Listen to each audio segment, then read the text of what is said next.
मैं इस वक्त मस्जिद कुबा के सामने मौजूद हूँ।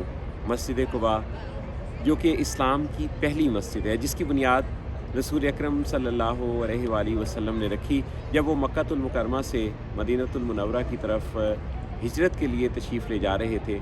तो यही वो जगह है जिस मकाम पर, कुबा के मकाम पर आपने क़याम फरमाया। चंद रोज़ का क़याम था और उस दौरान आपने इस जगह मस्जिद की बुनियाद रखी।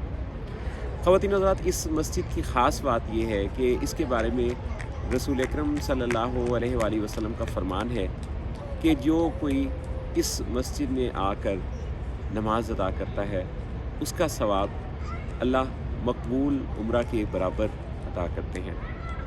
इस मस्जिद के बारे में ये भी कहा जाता है कि नबी करीम सल्लल्लाहु अलैहि वसल्लम का मामूल था कि वो हफ़्ते में एक दिन और ग़ालिबन हफ़्ते के रोज़ यहाँ तशरीफ़ लाते और इस मस्जिद में नमाज अदा किया करते।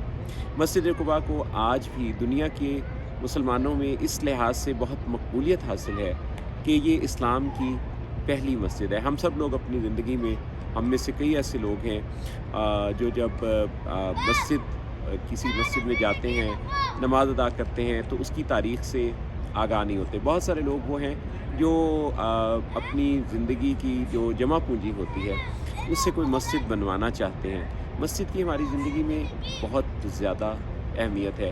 एक ऐसा मरकज़ हुआ करती है मस्जिद जहाँ मुसलमान इकट्ठे होते हैं। उनको अल्लाह की तरफ से जो एक फ़र्ज़ की अदायगी का तो मौका मिलता ही है, लेकिन आपस में एक समाजी राब्ते का भी ज़रिया बनती है मस्जिद।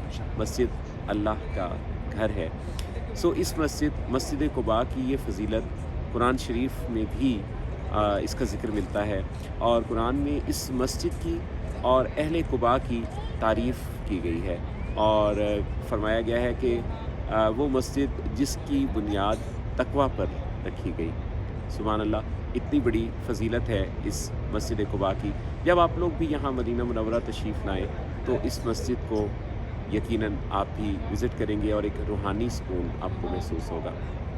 यहाँ से 900 मीटर के फ़ासले पर मस्जिद जुमा के करीब वो जगह है जहाँ की बच्चियों ने दफ बजाकर और अशार पढ़ के रसूल अकरम सल्लल्लाहु अलैहि वसल्लम की मदीना में आमद पर उन्हें वेलकम किया था, उनका इस्तकबाल किया था। यहाँ के लोग रसूलुल्लाह सल्लल्लाहु अलैहि वसल्लम से कितना प्यार करते थे। जब आपने कुबा के इस मैदान में, इस मकाम पर आपने चंद रोज़ क़याम फरमाया, तो फिर मस्जिद जुमा के नज़दीक उस जगह के मौजूद कबीला ने भी आपसे अर्ज़ की कि या रसूलल्लाह, आप हमारे पास भी क़याम फरमाइए, क्योंकि दोनों कबाइल के जो आपस में एक रिश्तेदारी थी जिसकी वजह से उस कबीले के लोगों ने भी फिर ये ख्वाहिश का इज़हार किया। अल्लाह रब्बुल इज़्ज़त हमें दीन हक़ को, दीन इस्लाम को समझने की तौफ़ीक और समझ बूझ अता करे और जो मैसेज हज़रत मोहम्मद सल्लल्लाहु अलैहि वसल्लम ने अपने उसवा के ज़रिए, अपनी सीरत के ज़रिए, अपनी ज़िंदगी के ज़रिए मुसलमानों को और पूरे इंसानियत को, तमाम इंसानों को दिया है, हमें उसको समझने, उस पर अमल पैरा होने और उसको दूसरों तक फैलाने से पहले ख़ुद उस पर अमल पैरा होकर एक मिसाली किरदार बनाने की हमें अल्लाह तौफ़ीक अता फ़रमाए। अल्लाह आप सब का हामी नासिर हो।